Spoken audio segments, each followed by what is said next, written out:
Barangay Patrol Vehicle ng Barangay Kimato, Tiboli, South Cotabato. Sumalpok sa sinusundang 10-wheeler truck sa Surala, South Cotabato. Ilang sakay nito, sugatan matapos ang aksidente ganap na alas 9 ng umaga kahapon.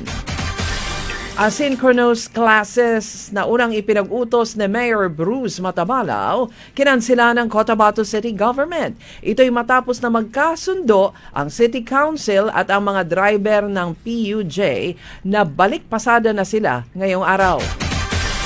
Mutya ng North Cotabato 2023 na si Clarissa Marie Angelina Westrom bumisita sa LGU Pikawayan bilang bahagi ng kanyang paghahanda sa Miss Universe Beauty Pageant ngayong taon.